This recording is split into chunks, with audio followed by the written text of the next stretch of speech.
Imagina un club que no necesita comprar estrellas, porque las fabrica. Un club que juega en una liga pequeña, pero que cambió la historia del fútbol en todo el mundo. Un club donde los niños aprenden primero a cómo pensar el juego antes de aprender a ganar o a competir. Donde cada pase, cada movimiento forma parte de algo que lleva gestándose en el club décadas. Casi mucha parte de su historia. Y es que en el Ajax la pelota no solo se toca, se entiende. Y solo desde una ciudad como Ámsterdam, libre, creativa, rebelde, podía nacer un club como el que te voy a nombrar y que te voy a hablar hoy, el Ajax de Ámsterdam. Hoy, en Fronteras de Fútbol, vamos a viajar con la mente hacia Ámsterdam y voy a explicarte por qué este club fue el causante de que el fútbol fuera algo distinto.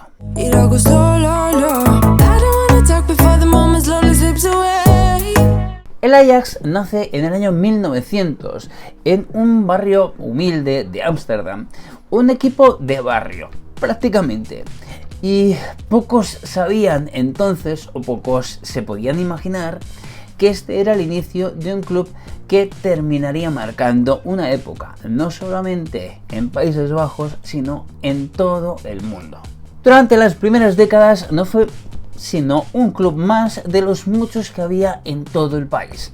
Pero tenemos que fijar un momento clave para esto del club, que fue el momento donde llegó un hombre que lo cambió todo y que cambió muchas cosas dentro del fútbol, llamado Rinus Michels. Michels era un entrenador, sí, pero sobre todo era un pensador.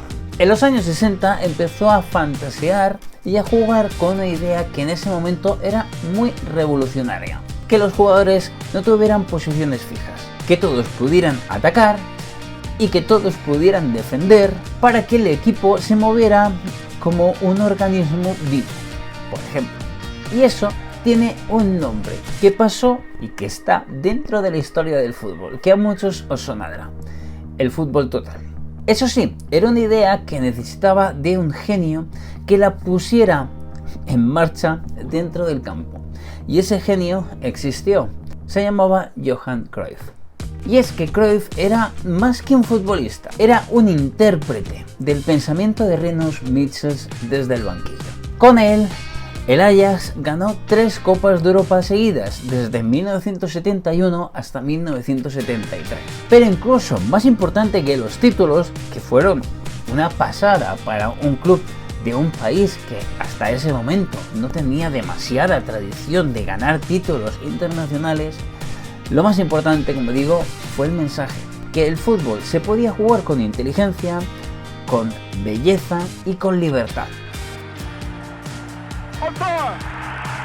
En plena Europa industrial triunfaba un club que ponía a la belleza y al humanismo en el centro, y con eso estaba ganando títulos, y eso se convirtió en su mayor legado. Después vino aquella selección holandesa que estuvo a punto de ganar el Mundial del 74 con Johan Cruyff, dando un espectáculo, y más cercano, y nos toca más cerca en España, el Barcelona del Dream Team, capitaneado por Johan Cruyff, esta vez en el banquillo. Y mucho más cercano ya vemos otros ejemplos dentro del fútbol europeo: el Barça de Guardiola, por ejemplo. Si hay algo que diferencia al Ajax del resto de los equipos, es que ellos no entrenan para ganar un partido, o al menos no solo por eso, sino que lo hacen para entender el juego. Desde esta misma época, de la década de los 70, se decidió que todas las categorías del club debían jugar de la misma manera, desde los chavales de 8 años hasta el primer equipo. Todos de la misma idea, con la misma idea: un 4-3-3, con posiciones que no fueran fijas, con balón y, por supuesto, asumiendo riesgos. Al final, esto también es un juego y se trata de eso. El objetivo no era tanto la victoria sobre el rival, sino acostumbrar a los chavales a tomar la decisión correcta. Esta filosofía cristalizó en una idea de Toemkost, que es el futuro, su academia.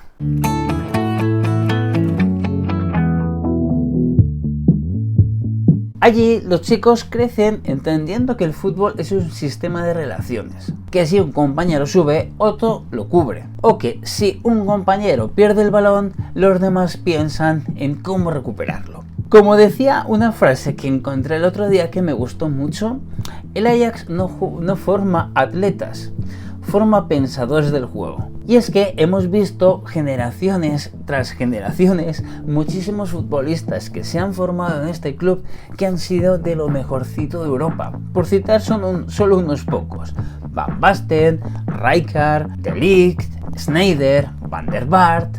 Todos distintos, pero con una manera muy particular y muy general de entender el juego. Todos con la cabeza levantada. El Ajax sabe perfectamente quién es y cuál es la posición que ocupa dentro del fútbol europeo. No puede competir financieramente con equipos como el City, o no puede tener la recaudación o la repercusión que tiene el Real Madrid, por ejemplo. Por lo tanto, nunca va a poder sostener una política de fichajes como estos dos clubes. Pero sí que tiene algo que estos dos clubes, del ejemplo, no tienen, que es una política económica coherente.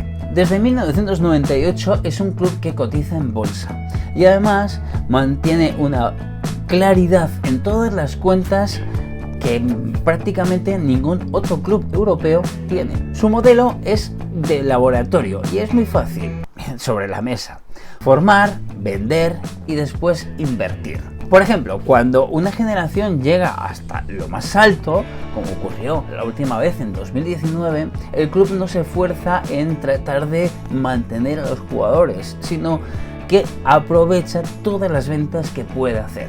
Los vende, recauda más de 200 millones y con eso lo dedica a su legado y su cosa más preciada, de Toemkost, el futuro o su academia.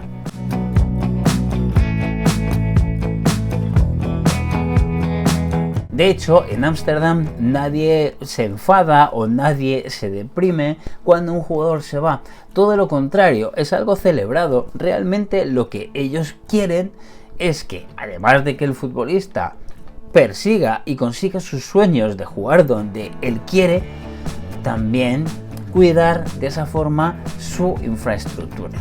Porque con el dinero que recauda lo que hace es construir su futuro y eso le da una sostenibilidad que prácticamente no tiene otro club en toda Europa, al menos. Y es una de las cosas por las que muchos directivos, mucha gente del fútbol de todo el mundo acaba venerando de lo que hacen en Ámsterdam. Y el hecho de que este Ajax o este club sobreviva de esta manera a base de reinventarse cada ciertos años, a mí me parece un pequeño milagro, pero algo que es de una vitalidad brutal para todo lo que es el planeta fútbol.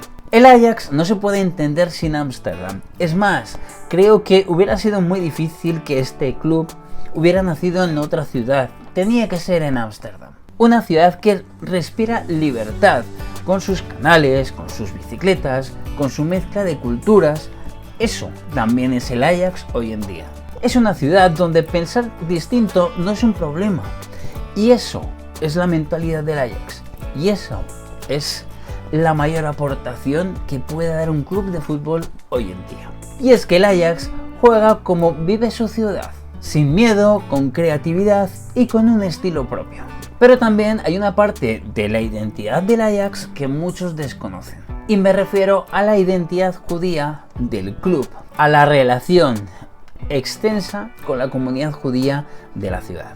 Y es que desde la década de los 50 muchos seguidores judíos se identificaban con el club, y aunque no podemos decir que sea un club eminentemente judío, sí que es verdad que tiene mucha afinidad. De hecho, en el estadio podemos ver muchas veces pues alguna bandera de Israel, en fin, ese tipo de cosas. No resulta nada extraño. Es una conexión cultural que forma parte de la historia del club. De hecho, los rivales en ocasiones les han llamado como los judíos, como en tono de burla. Pero los hinchas del Ajax lo consideran como un orgullo. Y hoy el Ajax sigue teniendo un poco ese mismo toque de orgullo, de rebeldía, si me queréis entender. Alma y algo más que fútbol. Es decir, es un club que representa también valores muy marcados y eso hace que todo lo que venimos comentando sea tan importante. Al final forman también personas con una identidad y con la sensación de que son libres, creativos, son ellos. Por cierto, que a mí me parece que era el club donde tenía que pasar sí o sí Ibrahimovic en sus inicios, como lo hemos visto. De hecho, aquí hizo uno de sus mejores goles, por lo menos según mi opinión. Y es que, como hemos visto antes, la influencia del Ajax no se ha quedado en Holanda o en Países Bajos, sino que ha influido a todo el mundo. Y aquí hablamos de algo menos conocido, y es que el Ajax también es pionero en más cosas, incluso en cosas menos conocidas. Fueron los primeros en aplicar psicología deportiva y análisis de datos para sus partidos. Y esto en categorías inferiores, en categorías juveniles. De hecho, en los años 90 ya tenían sistemas para medir la capacidad que tenían sus futbolistas de tomar decisiones dentro del campo. También medían la percepción espacial que tenían y que tienen sus futbolistas y, algo menos comentado, la madurez emocional. Y además fomentaban que los chavales siguieran estudiando. De esa manera, todos los futbolistas que no podían llegar al primer equipo se podían formar y podían apuntar a otros puestos dentro de todo el organigrama del club. Podían convertirse en entrenadores, en analistas o incluso en preparadores deportivos también. Es decir, era un modelo no solamente creado para formar futbolistas, sino también para formar profesionales. Es decir, la persona viene antes que el futbolista. Y esto es algo que sinceramente deberían copiar muchos clubes europeos. Pero os voy a decir algo, y es que mantener esta filosofía no es fácil, de hecho es bastante complicado. En un mundo donde hay tanto dinero encima de la mesa de tantos clubes, mantenerse no es sencillo. Pero ellos siguen ahí, aguantando incluso crisis, malas épocas e incluso malos resultados deportivos. Que los han tenido, que los tienen y que los van a tener. Y han tenido entrenadores a los que han cesado, han tenido polémicas con futbolistas, han tenido también la parte mala. Pero lo esencial, todo esto de lo que hemos estado hablando, permanece intacto. Y eso es, yo creo que su mayor triunfo. Y es lo que les hace relevantes e históricos dentro del fútbol internacional, aunque no ganen. Y es que el Ajax no compite solo en el marcador, sino que compite con las ideas. Y en algunas os aseguro que va ganando. Y es que el fútbol, y el Ajax nos lo demuestra, no es solamente un deporte, no es solamente un negocio, sino que es algo mucho más. Es algo cultural, una forma de pensar e incluso un acto de resistencia. Así que cuando la próxima vez que alguien te diga que el fútbol se llama con millones, recuérdale la historia del Ajax y dile que este club cambió la idea del fútbol en todo el planeta simplemente con una idea. Soy Alfon y esto fue Fronteras de Fútbol. Cada semana vendré con una historia del fútbol internacional. Así que si te gusta esta idea, si te gustan estos temas, si te gusta el fútbol, apúntate por aquí, suscríbete a este proyecto y viaja por el fútbol del mundo conmigo. Como digo siempre, nos vemos dentro de muy poco. Adiós.